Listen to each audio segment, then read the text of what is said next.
Until the middle of the 20th century, the only way you could get to Flåm was either by boat or by horse over these terrifying mountain passes. But then at the end of the Second World War, they opened up what's now become very well known as the Flåm Railway, or Flåmsbanen. These days, this railway is one of Norway's biggest tourist attractions, carrying nearly 1 million people a year. It's worth mentioning the train early this morning broke down. It could not get through thick snow, and that doesn't happen very often in Norway. So in an ideal world, this one will go all the way to the top. But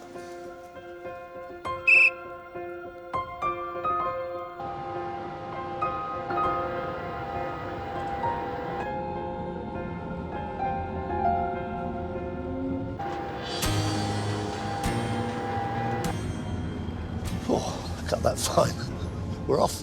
This is one of the steepest railways in the world. We go up 3,000 feet in just 50 minutes, so it's pretty sharp, but the views are supposed to be absolutely fantastic.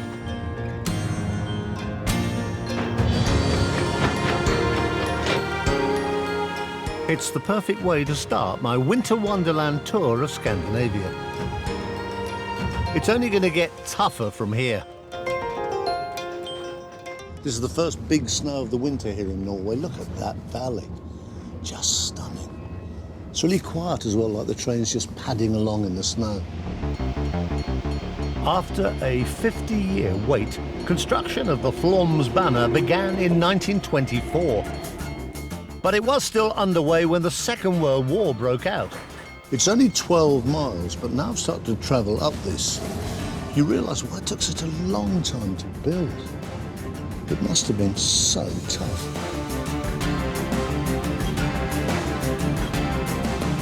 It was built by around 200 itinerant workers, known as rallars.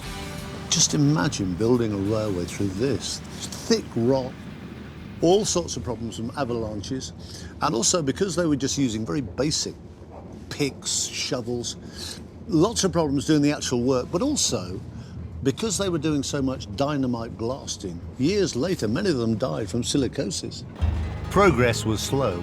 They had to build 20 tunnels, which made up nearly a third of the length of the line.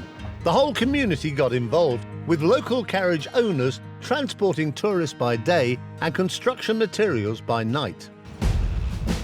But by 1940, the line was still not complete when Nazi Germany invaded Norway.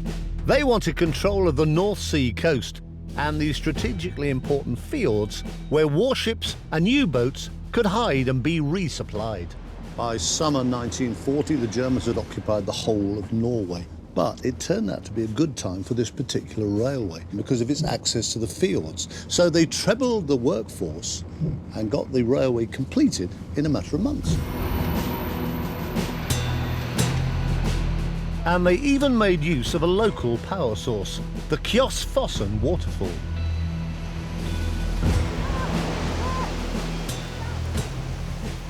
Absolutely breathtaking waterfall. The tourists, you can see, all love it, but also the Germans loved it as a source of hydroelectricity. And it shows how important this railway line was to them that in 1944 they electrified this railway line. The Flåmsbaner's train remains state-of-the-art. They have to be to run throughout the winter on this steep, dangerous line. It goes up and goes down at 5.5%. Now that is very, very sharp, and no train really likes that, particularly going down. They've got 5 separate braking systems, air brakes, you name it, every sort of brake. And I really like the idea of us having all those brakes because otherwise this could be a remake of the runaway train.